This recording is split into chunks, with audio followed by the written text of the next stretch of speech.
प्रयागराज महाकुंभ से एक व्यक्ति दिल्ली अपने बेटे को फोन मिलाता है, जैसे फोन मिलाता है, लेकिन वो कुछ बात नहीं कर पा रहा था। इधर से वो रोने लगता है। बेटा अपने बाप के रोने की आवाज सुनने के बाद थोड़ा परेशान हो जाता है। बेटा कहता है कि पिताजी क्या हुआ, तुम इतना परेशान क्यों हो रहे हो? बाप फिर और जोर जोर से रोने लगता है। दरअसल बात ही कुछ ऐसी थी। बाप अपने बेटे से कहता है कि मैं पिछले 15 घंटे से तुम्हारी मां को तलाश कर रहा हूं, लेकिन वो मिल नहीं रही है। अचानक से लापता हो जाती है, बेड़डाच का हिस्सा बन जाती है। ऐसी कौन सी जगह है जहां मैंने उसको तलाश करने की कोशिश नहीं की? अब बेटा जैसे ये बात सुनता है, बेटा भी घबराने लगता है, लेकिन अब घबराने से कोई फायदा भी नहीं था।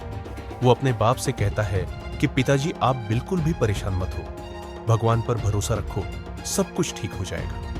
जैसे ही यह बेटा अपने बाप को तसल्ली देता है, उसके बाद बाप भी शांत हो जाता है और कहता है कि तुम जो भी प्रयास कर सकते हो वो प्रयास करते रहो, और यहां जो आसपास में कोई पुलिस हो, थाना हो या लोग हो, उनसे पूछो कि मां कहां पर है। बेटे ने जैसे बाप को तसल्ली दी, उसके बाद फिर बेटा अपने छोटे वाले भाई से बातचीत करता है और कहता है कि मां कहीं महाकुंभ में गुम हो गई है, मिल नहीं रही है, भिड्डक का हिस्सा बन गई है। पापा बहुत ज्यादा परेशान हो रहे हैं, अब हम लोगों को ही कुछ करना चाहिए। इसके बाद दोनों बच्चों ने वो अपने मामा से बात करते हैं। मामा से कहते हैं कि मामा जितनी जल्दी हो सके कुंभ चलते हैं, माँ असल में गुम हो गई है। पिताजी बहुत ज्यादा परेशान है, उनका रोकर बुरा हाल है और हम लोग मिलकर उन्हें कहीं ढूंढते हैं, तलाश करते हैं। अब यहाँ से दोनों बेटे अपने मामा के साथ कुंभ में पहुंच जाते हैं और माँ को तलाश करना शुरू कर देते हैं।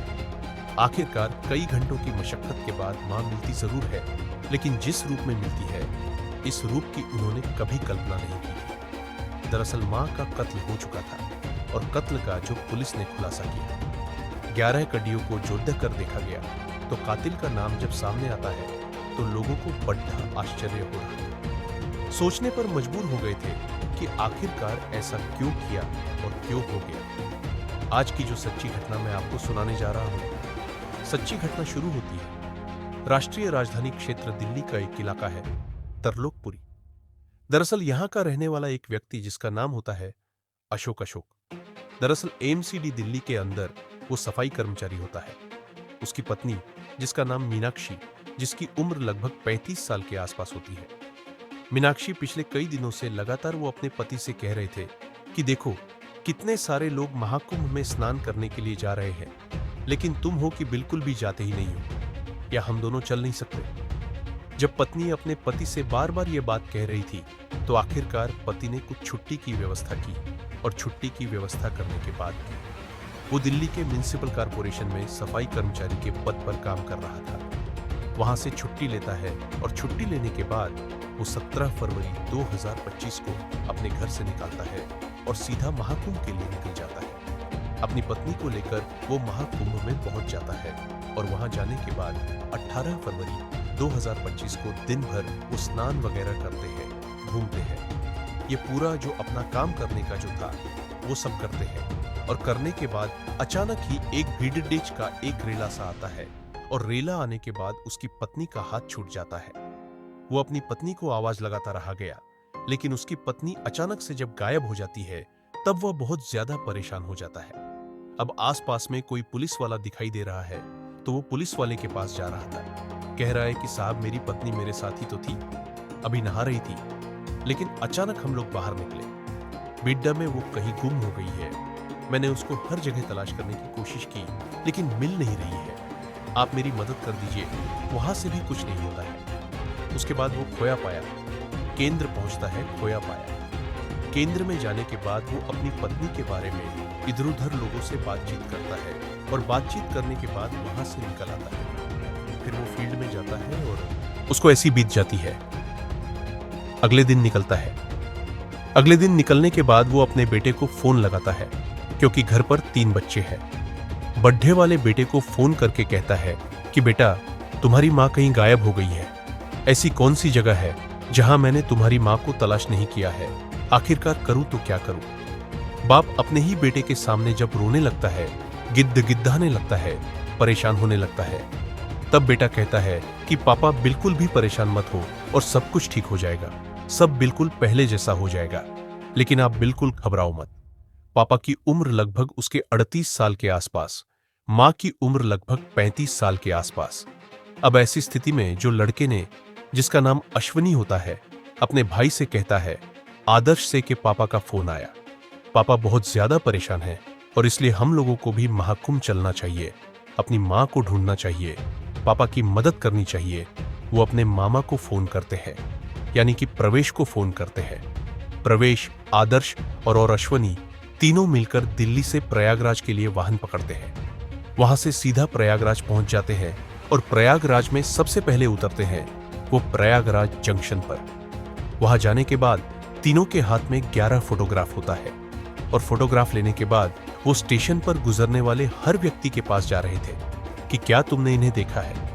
इनका नाम मीनाक्षी है, दिल्ली की रहने वाली त्रिलोक प्रिंटिक प्रिंट रहती है। इस तरह की अलग अलग पहचान, अलग अलग जो भी हुलिया था वो बताने की कोशिश कर रहे थे, लेकिन तीनों आपस में एक दूसरे के संपर्क में थे।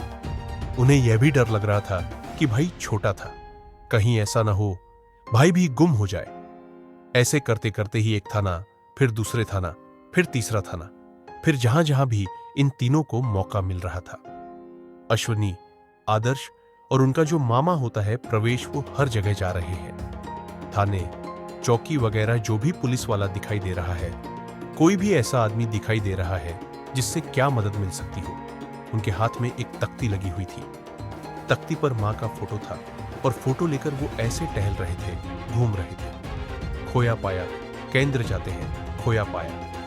केंद्र जाने के बाद वहां भी जाकर अपनी मां का नाम बताते हैं, जगह बताते हैं, कहां से आई, कब कैसे गुम हुई है, और पूरी जानकारी देने के बाद वहां भी अपना दर्ज करा देते हैं। यहां से निकलने के बाद दारागंज थाने पहुंच जाते हैं। दारागंज थाने पहुंचने के बाद जैसे ही वो फोटो दिखाया जाता है, पुलिस वालों को तभी एक पुलिस वाले की नजर पड़ती है उस फोटो पर। उस फोटो को देखने के बाद पुलिस वाला कहता है कि हो न हो, मुझे ऐसा लग रहा है कि झूंसी थाने में एक महिला मिली है, तुम्हें वहां जाना चाहिए, वहां जाकर बातचीत करनी चाहिए। हो सकता है कि तुम्हारी मां वहां मिल जाए। उन्हें तो बस एक उम्मीद की किरण चाहिए थी, उनको बस एक ये था कि कहीं से कुछ भी हो जाए, मां मिल जाए, और इसके लिए वो सीधा झूंसी थाने में पहुंच जाते हैं। वहां जाकर एसएचओ का इंतजार कर रहे थे। ऐसे उपेंद्र प्रताप सिंह वहां जाने के बाद रोते हुए, गिड़गिड़ाते हुए अपनी पूरी कहानी बयां करते हैं। कहते हैं कि हमारी मां नाम है मीनाक्षी, दिल्ली रहती है और वो पिता के साथ आई थी स्नान करने के लिए, लेकिन अचानक से लापता हो जाती है, भीड़दह का हिस्सा बन जाती है। हमारी मां को ढूंढ दीजिए, तलाश कर दीजिए। जैसे ही उस इंस्पेक्टर ने, यानी कि उपेंद्र प्रताप सिंह ने उस महिला का फोटो देखा, फोटो देखकर बहुत देखते ही रह जाते हैं। दरअसल वो देखते ही रहते हैं और उनकी नजर में एक सीन, एक कहानी चल रही थी, और वो कहानी कुछ इस तरह से होती है। 19 फरवरी 2025 की सुबह लगभग 6:30 बजे के आसपास का वाकया था। इसी झूंसी थाना क्षेत्र का एक इलाका है, आजाद नगर, और आजाद नगर के पास ही एक बस्ती है, केबल बस्ती, और केबल बस्ती में एक लॉज होता है। दरअसल सुबह के 6:30 बजे के आसपास का वक्त था। मोहन नाम का एक किराएदार होता है, उसको टॉयलेट में जाना था, बाथरूम में जाना था, जैसे वो बाथरूम में जाता है। सुबह 6:30 बजे के आसपास 19 फरवरी को उसने अपनी आंखों से देखा कि एक महिला है जिसकी उम्र लगभग 35 साल के आसपास रही होगी। वो महिला खून से बुरी तरह से लथपथ हो गई, नहाई हुई थी, जहां जगह जगह तक वहां पर ब्लड फैला हुआ था, और वो उस ब्लड को देखने के बाद मोहन बहुत जोर जोर से चीखता है, चिल्लाता है, उसकी चीखों की आवाज। क्योंकि इस मकान के अंदर 2 किराएदार रहते हैं, एक पुलिस वाला रहता है।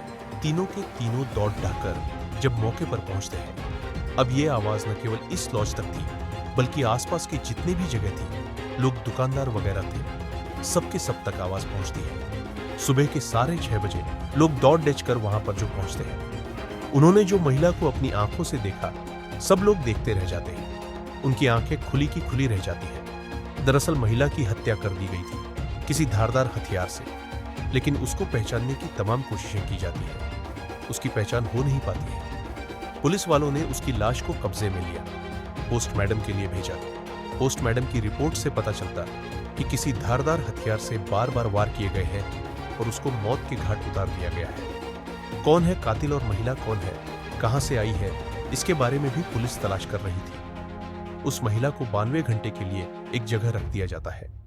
जैसे कि हर मामले में गुमशुदगी, बाले में कुछ ऐसे होता है कि 92 घंटे तक जो अनजान लाशें होती हैं, जिनकी कोई शनाख्त नहीं हो पाती है, तो उनके परिवार वालों का किसी के रिश्तेदार का 62 घंटे तक इंतजार किया जाता है। इसके बाद पुलिस प्रशासन या किसी सामाजिक संस्था की मदद से या फिर अपने आप से खुद से वो अंतिम संस्कार करवा लेते हैं। लेकिन अभी 62 घंटे का समय हुआ नहीं था और ये बात है